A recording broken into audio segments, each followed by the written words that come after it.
Hello and welcome again to another episode of Harvesting Wisdom. I'm Mike McMahon. I'm your host. Today's special guest is Alex Etcher.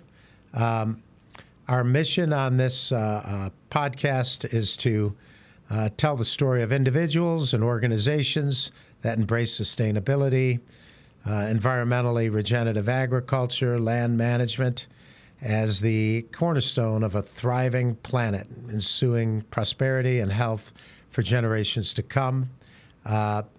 My guest today is Alex Etcher, and welcome to the podcast, Alex. Yeah, thanks so much to have me.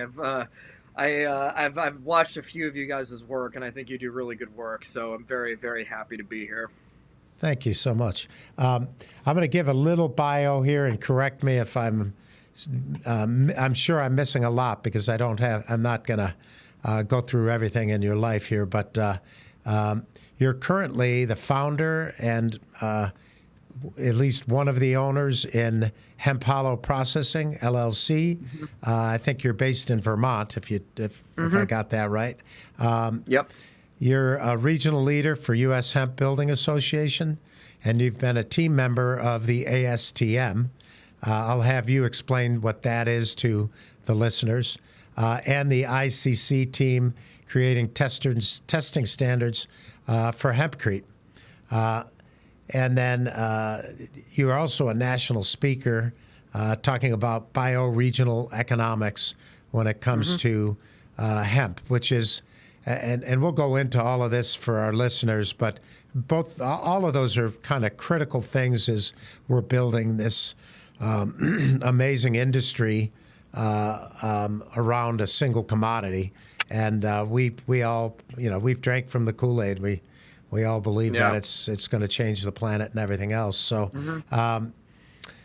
so walk me through what you see the value of cannabis from seed to sale, and how sometimes the value is lost in that process. Right. So just to clarify, are you talking more about like bottlenecks that I see throughout the process, or where the medicinal aspects of cannabis sort of shine through the most? Well, yeah, I would say, it's been kind of a roller coaster, right? From legislation and implementation on a state-by-state basis, and the regulation is different everywhere. And I think to a large degree, the USDA and the government still don't distinguish the different things that are being grown under this name of cannabis, right? So we have CBD oils, and we have THC cannabinoids, which I can barely ever say correctly, and then we also have like the seed that comes from industrial hemp, which has no cannabinoids. Cannabinoids, a terrible word. But it's basically one of the best foods that you can put in your body, right? It's considered a superfood. And then on top of that, the biomass, or the plant itself that comes from that, has an outer three layers of a bark, so to speak, but doesn't look like a bark. And it's used for fiber, long fiber, for textiles and all kinds of things, ropes and things. And then the plant itself, the hurd, is used for industrial purposes like woods and like insulation, and it's used for building materials like hempcrete, which you're intimately involved with. So so that's my question is you've seen this whole journey. So you've seen the concept of, first of all, you got to get the right seeds, then you got to get it grown, then you got to harvest it, then you got to process it. So that's what I'm talking about, is the value sometimes is lost, or people go broke trying to do this, right? Right. Yeah. So the biggest bottlenecks, ironically, but for both the cannabinoid and the fiber sector, and again, I've been, fortunate in my 8 years of doing this that I've gotten to work at a variety of positions in both the fiber and the cannabinoid sector for both the CBD and cannabis industry. Most of the the main hangups for both of those, I would say, is in the post processing and then actually the processing. So I was speaking about this at NOCO when people ask me why isn't hempcrete proliferated everywhere when it's so simple.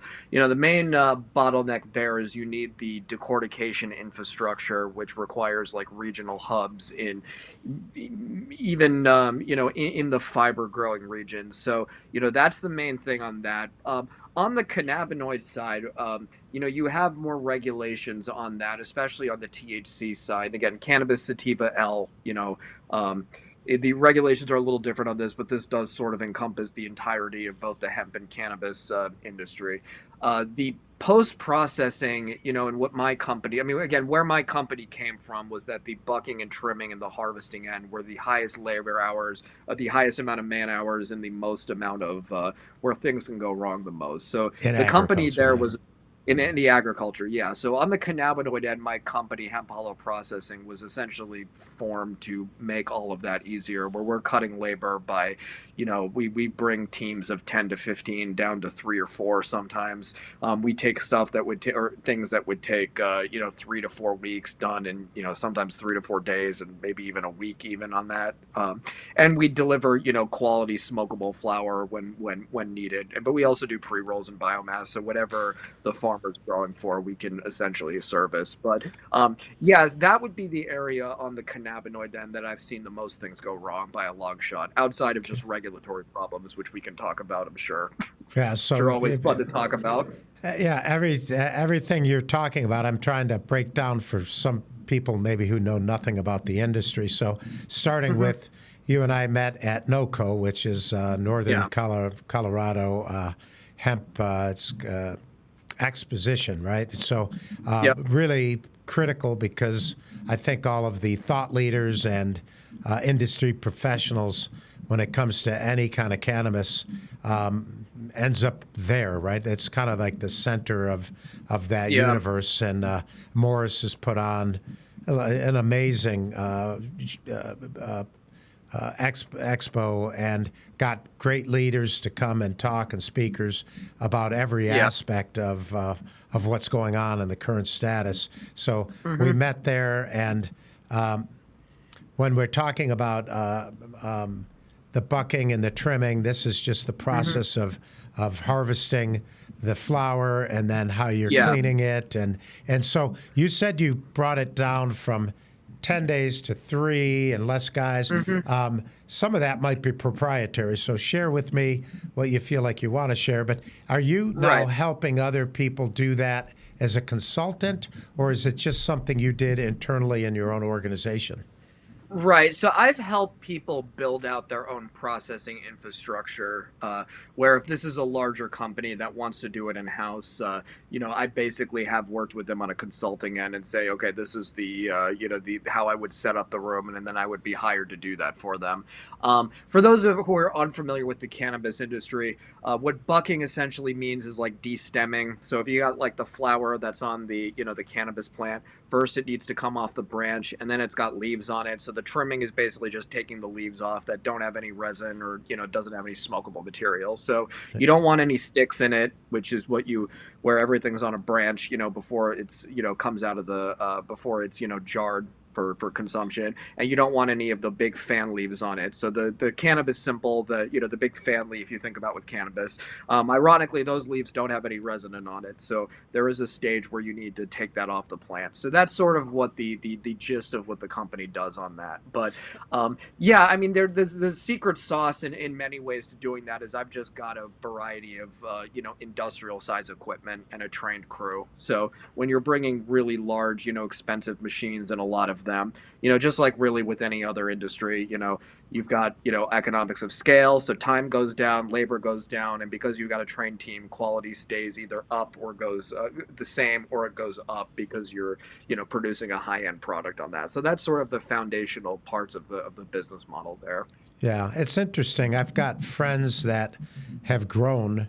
I have one friend in California who grows a lot, but doesn't actually sell any of it. He's given it all away for medicinal purposes. He won the WHAM award in Right. California, and I've asked him because I know he's a big time farmer. He's got patents. He's done all kinds of things. And Right. I'm like, what are you doing getting into this hemp business? And he told me that hemp has really helped change agriculture because it's a very specific crop. I mean, first of Yeah. all, years ago when it was not passed by any state or the federal government or anything, it was still being grown because there was such a demand for it, right? I mean, people Hmm. felt like it really helped them with a variety of ailments and some for Yeah. recreation. But the bottom line, those days, you had to hide the whole process. So you had all kinds of fancy filters, and you had to Yeah. make sure nobody could see in, and the whole thing, right? But on top of it, there's the two varieties of that produce that THC, indica and sativa, are very different in how you react to them, and some people like one versus the other. Yeah. There's flavors, there's the way it smokes, the way it blends, and then of course it's the way it's harvested, right? If it's Yeah. so Right. it's really changed our approach to agriculture, and tools Oh like you're yeah. talking about have changed too. Oh yeah, and what's interesting about cannabis in particular is that, each crop has its own like, hey, I never knew you could use potatoes for this, or I never knew you could do something like peanuts for something like industrial products, or like kind of like a nifty like Snapple fact like that. But what's interesting about cannabis is that, the dynamic uses for the as a medicinal product, for something as severe as something like in the epileptic market, but also for something much more less serious than that, is something like, for social anxiety or something like that. Like, you've got quite a range, or in for like a full spectrum, one could say, of different applications for one medicinal plant. So what was interesting about cannabis, and I'm going to say, when I say cannabis, I mean the entire cannabinoid market, not just THC. Right. So I'm talking Hmm. about THC, CBD, CBN, and all the the cannabinoids in that family. Is you've got a very, very dynamic markets that range from very serious medicinal markets for even the Charlotte's Web example with epileptic children, all the way for something like a sleep aid, which is something that most people could probably use in one way or another. Like, you really have that amount of dynamic uses for one medicinal product. So yeah, I mean, that's what one of the reasons that kind of drew me to that side of the industry, is that you don't really see a comparison to anything else in that level of dynamic set of uses. Sure. Well, when you start talking and you shift from a product that produces THC to what became the rage for a while was the CBD market, right? Hmm. And we talk Right. about a kind of a roller coaster. Everybody was planting and everybody was harvesting, and a lot of people invested, and then that Right. market, kind of took a major dip. I think that it's again, for the right people, the right product, if it's being Yeah. used right, is life saving. But from the farmer's perspective, it turned into be kind of a bust, and there was issues. When the farmer was growing it, if it got hot, so to speak, and it started to produce too much THC, USDA would make them clear their Yeah. fields and destroy the fields. And farmers don't work on enough margin to be able to lose Right. crops like that. But so that Yeah. was kind of the old roller coaster that took place, right? Right. I mean, I could talk for like a good over an hour about, the different autopsies of where, like, what could have been fixed with the CBD, what happened in 2018 post Farm Bill. Because before I had Hemp Hollow, I actually was one of three partners in a smokable flower company in Vermont, where we did thousands of pounds of organic CBD that we sold, all over the country on that. So I was right on the front lines for, going through all of that. But yeah, I mean, the problem there was, interestingly enough, like, my perspective on that was that, the consumer end was actually pretty consistent. That, the uses of CBD for things like the sleep aid market, for anti-anxiety and inflammation, and different uses like that. On the consumer end, that's been pretty consistent, from pre CBD, all the pre CBD days in 2014, all the way to like the present day. But what you had on the economic end, especially on the farming end, was you had something like, when CBD was rare, meaning pre-farm bill, you were seeing kilos going for $10,000 a kilo. And then when CBD became abundant, which, what happened after the farm bill release, you had supply and then prices went down. And then it was a combination of processors not being able to deliver, the volumes that they thought because it was year one. You had an ebb and flow of different regulations on, what total THC meant versus Delta 9 concentrations, which, was pretty clear when the Farm Bill came out, but then were changed when some of the state regulators got different a variety of different feedback on what those words meant. And then on top of it, and this is the one that I've had that's been the biggest mystery to me, is that even though you've had the price of wholesale come down even as low as $200 for isolate, the retail margin still maintained.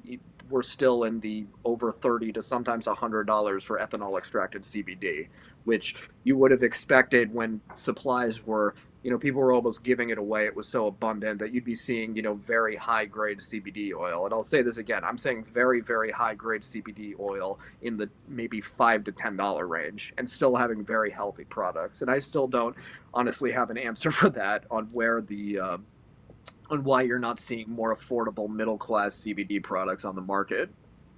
Well, one of the things that because I'm not really in the cannabinoid space, and I said it right, because we really don't dabble in that, and part of it is, that's not kind of not the direction we've gone with soil seed and water. We're more into the decortication and the growing of biomass for other purposes, right? And so.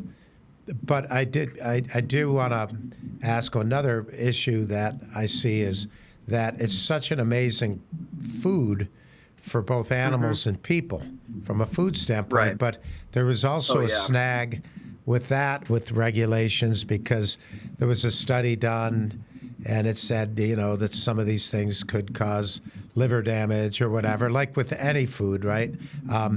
And it's funny because, they don't mention how caffeine or sugar can cause even more problems. But there was basically a suggestion, and then there's this entire federal regulation thing that is really hard to kind of understand for the average person. But you were involved with ASTM standards and with the ICC. So walk us through that whole road that you've been on.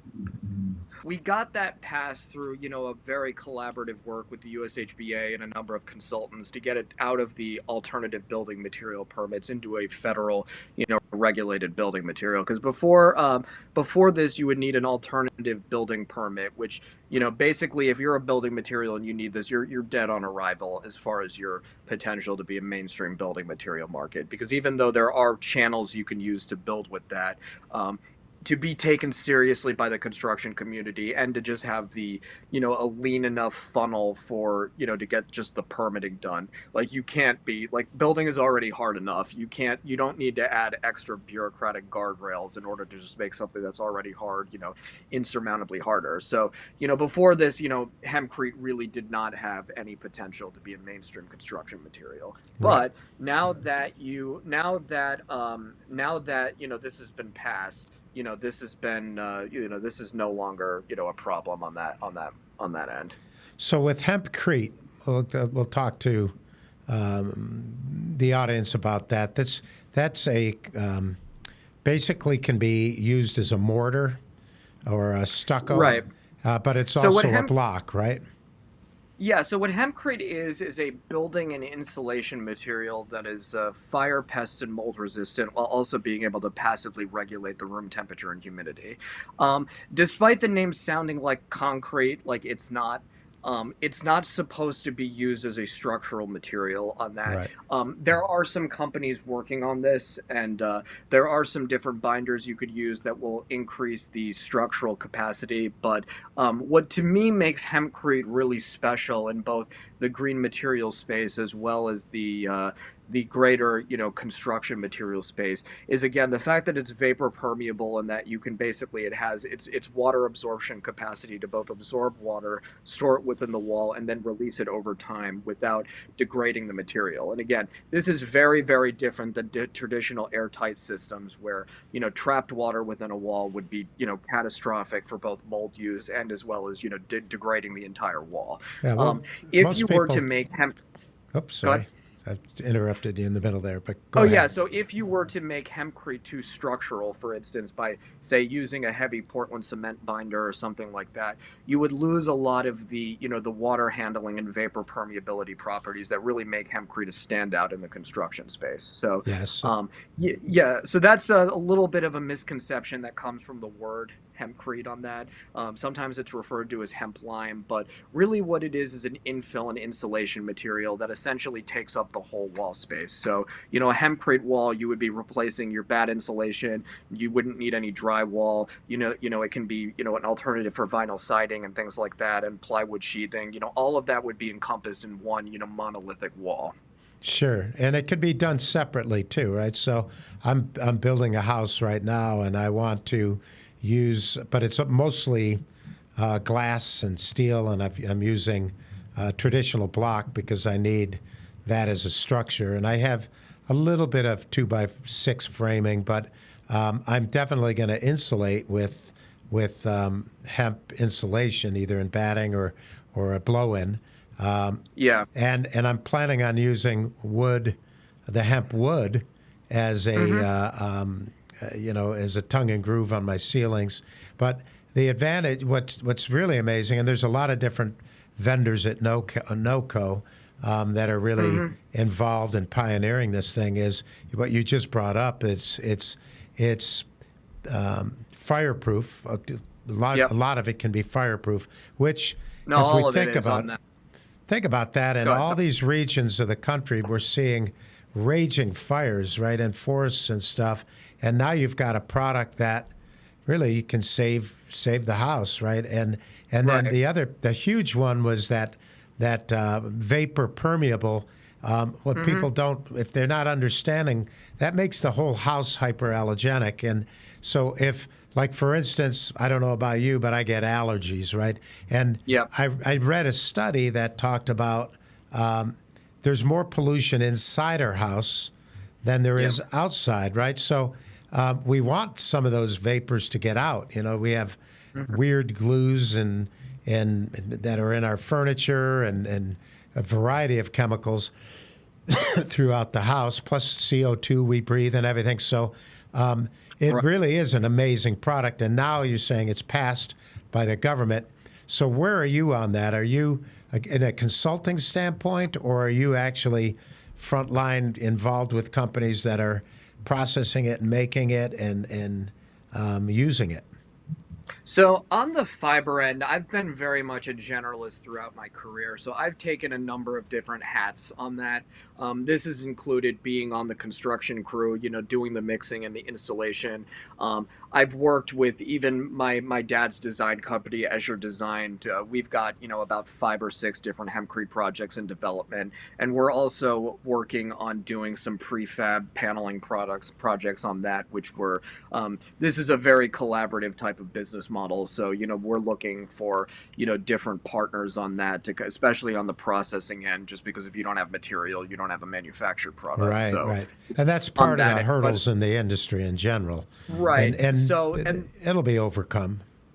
yeah, it'll be overcome on that. And then the third thing is on the certifications end for both ASTM, where I was part of the team that was drafting a testing protocol for raw material standards. So this would be a tool that would be used by companies and builders to determine what A, B, and C grade, hemp hurd looks like, and what those terms even mean and how to define them. Sure. So yeah, so my role on that has been pretty diverse. More whereas on the cannabinoid end, I've also had a lot of hats on that, but this has been more on the business development and the certification and even on being on site and doing the mixing and also doing I do a lot of hempcrete classes and a lot of outreach with universities to help direct research projects and also to educate academia on what basically the private sector can't deliver on that because Yeah. bringing a new building material to market, this very rarely happens. So I can't understate enough that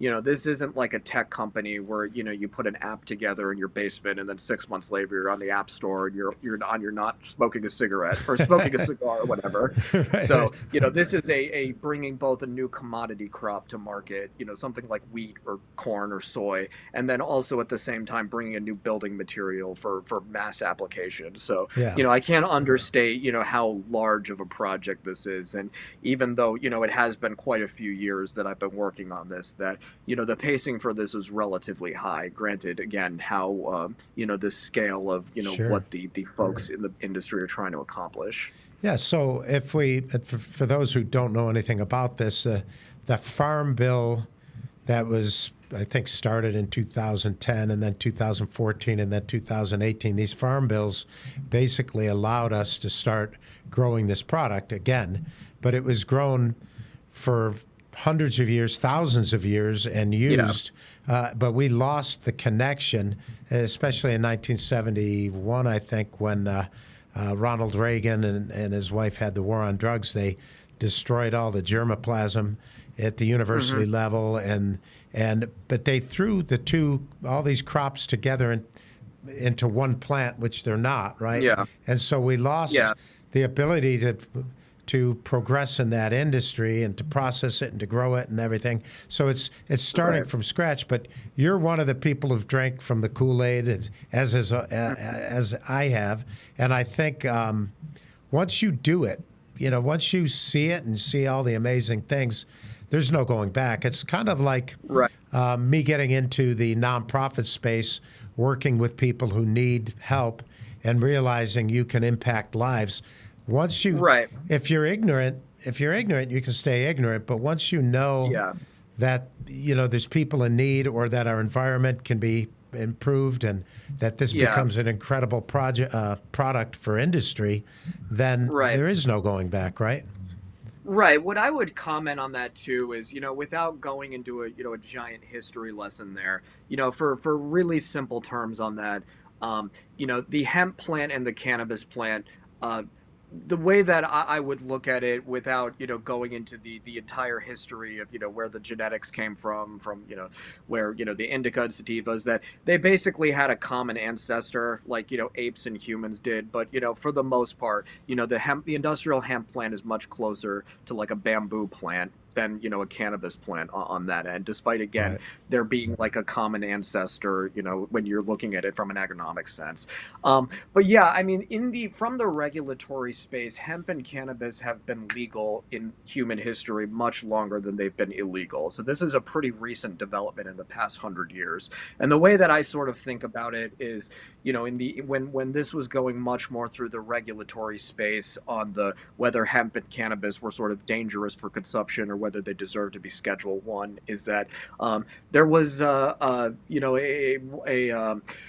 one of my colleagues, I watched an educational video from him, and it's really stuck it for me for a while. Is that it's a little bit like having a conversation about the utility of potatoes, and then only focusing on like vodka and like alcohol. That yes, there is an alcohol product that's it can be used for potatoes. There's lots of issues and health issues that can come along with alcohol and and vodka, but at the same time, the utility for potatoes, for instance, is much, much larger than just looking at, the alcohol products. And it would be kind of dishonest to, present it anywhere else. It was same with the hemp plant on that end, where especially when you're looking at, hemp and cannabis being cannabis sativa L, focusing on the THC market which is you're missing, 99% of the other uses for that, go from, the textiles and paper and plastics. You're ignoring all of that to focus on one utility that is really only under certain parameters. I've got a question for you, maybe for you and your father, because you're in the design space, right? In the construction space, Yeah. as I am with one of my companies, Agave. So I definitely can use these new hemp products in construction, and I think we'll see lots and lots more of them. But are you? I don't know if you're a reader, but there is a historical fiction book. Can't remember the author. I'll have to plug it in after the podcast, but it was called Devil in the White City. Have you ever read that? Actually, no, I haven't. I think the name sounds a bit familiar, but no, I'm not familiar with the. I I think haven't read it correctly. you and your dad would get a big kick out of it. It's about it's a lot of the great American architects revolved around Chicago, right at the Chicago World's Fair in 1894, and it's kind of a cool story. It's interwoven, but you'll see there's a small section on hemp and how it was used back then. And you'll be like, Right. wow, I don't even believe that existed. But it also talks about all the great architects. Frank Olmsted, Yep. that was I think, probably the greatest landscape architect in American history. And then a lot of the Louis Sullivan and a lot of the great architects who started skyscrapers and stuff. But it'd be just curious if you'd read it, but I think you'd get a big kick out of that if you haven't, So, Yeah, that's interesting that hemp came up too, because actually, when I first started in the industry working, with my dad on the architectural end and looking for green materials, there's lots of really excellent, environmental materials out there. But actually, what struck me about hempcrete was, again, that it could be incorporated into a wide range of design aesthetics. So your design palette as an architect working with the material is quite large. So, you don't have the lack of analogy, like the issue you sometimes have with like electric cars or hybrids, where you can tell you're absolutely, oh, that's a hybrid type of thing, which is fine if you want that. But if you want something that blends into a regional aesthetic, hempcrete is just an excellent option that it could just sort of be whatever you aesthetically need it to be. right. And you did talk about regional bioeconomics on a regional basis, and you're in that Northeast New England space right now. Yep. And so, how do you see it? How do you see the different regions in the country emerging right now, and based on what can be grown and what's processed and where the demand is? What do you see those dynamics? Well, that's an excellent question, because what drew me to the hemp plant in the first place, interestingly enough, was that, this isn't a crop like oranges, for instance, where it could only be grown in certain temperate zones and in certain parts of the country. You could basically theoretically have a vibrant, fiber market in any of the 50 states. I mean, obviously some, like, for instance, Texas, have, economics of scale and high population, densities where they, access to labor, where there's some, economic structural advantages that go along with those regions. However, like that doesn't mean that a state, for instance, like Vermont, which is, one of the smallest states in the country, known for its craft products, not like large commodity, scalable agriculture. If the state and the stakeholders wanted to have a vibrant fiber industry in something like the state of Vermont, there's no agronomic barriers to having that happen. So one of the beauties of, hemp in particular is that you really do have the potential to have a bunch of smaller regional markets in anywhere in the country if the stakeholders want it to happen.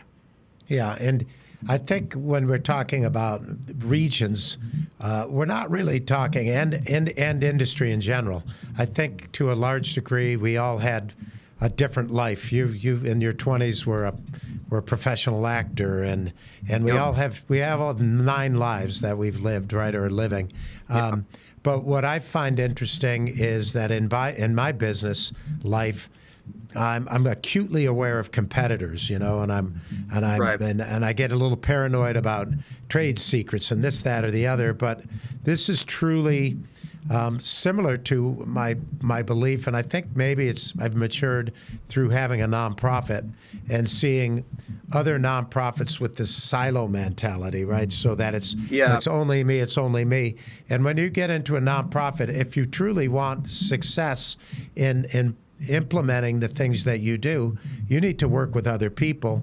And Absolutely. I see right now, pretty incredible. It's not completely, everybody still has to do their own thing, but at NOCO, for instance, at the expo, how open everyone is and how open source this is and how Morris is promoting an entire industry. Because truthfully, for us, any individual to be successful, we have to be successful bringing this industry, to emerge this industry and to get the standards like you're working on to be adapted at a governmental level, but also for users of all these products to understand all these benefits. And it's a big process that we're going through. But what was really encouraging is I think 3 of the bigger players that went up and talked was IND Hemp and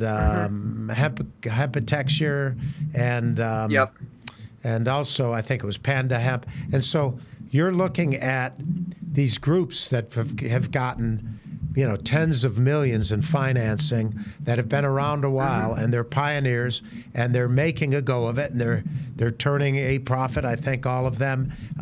But they're up at the show talking about how important it is for the whole country to adapt these new products and these new standards. That, because to a degree, we're still dealing with a very end products can be shipped all over, but raw materials are very, very regional, and decortication, it's too bulky. So how do you feel like when you went to the NOCO, and you've probably been to several of them, you've been doing this for 8 years, what's your feeling when it comes to collaboration when you see this going on?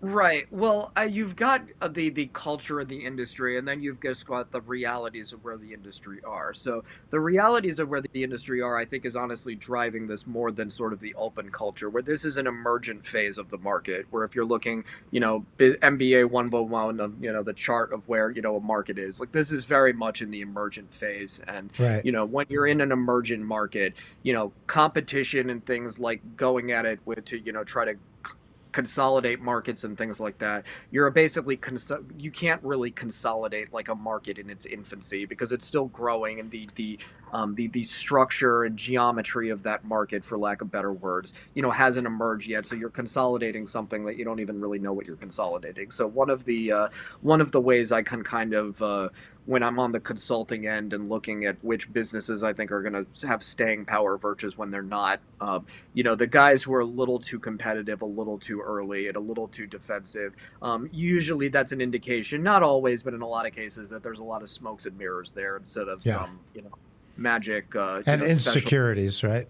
Insecurities, and very, very rarely, and I can't really even think of a single instance in the hemp market that, that type of guardedness is because there was some special sauce or some special powder that only they knew and no one else did. When the market matures and there's been decades of research and trial and error and things like that, that's a little bit different, but it's not, this is an emerging market, and, you're in the to quote like blue ocean strategy, that I love you're that very book. much, Book. this is as blue of an ocean as you can get. It won't be forever, but it's still, and I would even say that with the CBD and the cannabis market too. The cannabis market in certain states is certainly a little bit more red ocean, but the industry overall, I would say, is still pretty blue. And sometimes even in the East Coast, very blue on that. On top of it too, the magnitude of bringing a new commodity to market, and in some cases new building materials or textiles and things like that. I mean, this is not something that one genius in his basement can do by himself. And anyone who kind of pretends that that's the case is usually you've just found, the first of a series of smokes and mirrors that person is presenting. So, I think the collaboration is both a cultural thing, because a lot of it has been activist driven, and then secondary is just a reality of where the market is. I agree. So, Alex, how do people get a hold of you, and what is it? How do you want to engage, I guess, yourself locally or regionally or nationally? How do you see yourself fitting in? There's so many different paths and directions you can go in at this stage until that market closes up a little. So, where do you see yourself here? So meaning what my long-term goals would be? Yeah, I guess goals or dreams or Right. Well, aspirations, right? Well, I've been very fortunate that I've gotten my start on the fiber end, but also successfully built, a cannabis and cannabinoid company as well that, has the potential to not only grow and work in different states, which I'm already in multiple states, but I've had the opportunity to, basically use the revenue from that to invest up and down the value chain. So, my goal there is to have, a very, successful cannabinoid company that has is basically just providing very value add services to small farmers all the way to major MSOs in multiple states. And I think we've already done that. When I'm in client meetings on, especially with small mom and pop farmers, which those are my favorite clients, the Hmm. reason they're hiring me is not to save 30% on efficiency or something like that. This is usually the lifeline that they need in order to bring their crop to market and basically pay their bills at the end of the You day. got to So I'm shorten that very, learning curve, right? yeah, so I'm very, very passionate on building business models that are value add to the small farm end that can also be utilized by big companies on that. Because again, it's this is the hardest stage of the value chain that I'm tackling, and I think our operations have proven over the past 4 years I've been in business that we're delivering time and time again for farms at any size.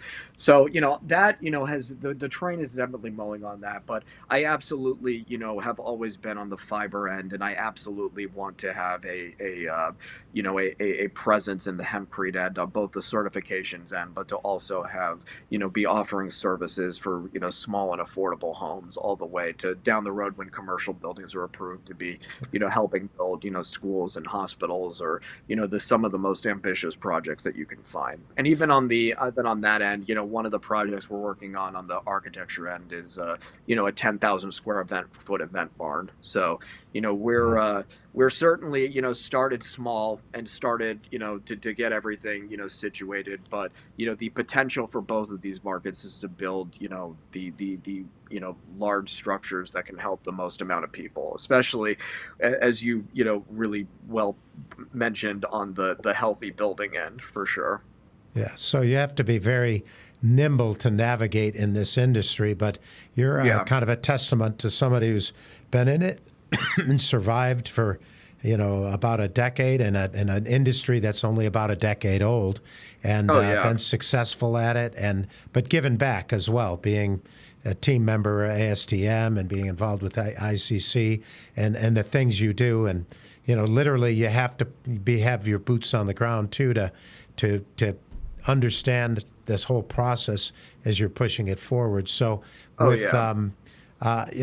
to wrap up here, I'd like to thank my guest Alex Escher and his company Hemp Hollow Processing out of Vermont, and we'll have all your information here on the website, and I'm sure we'll be in touch because we're working in the same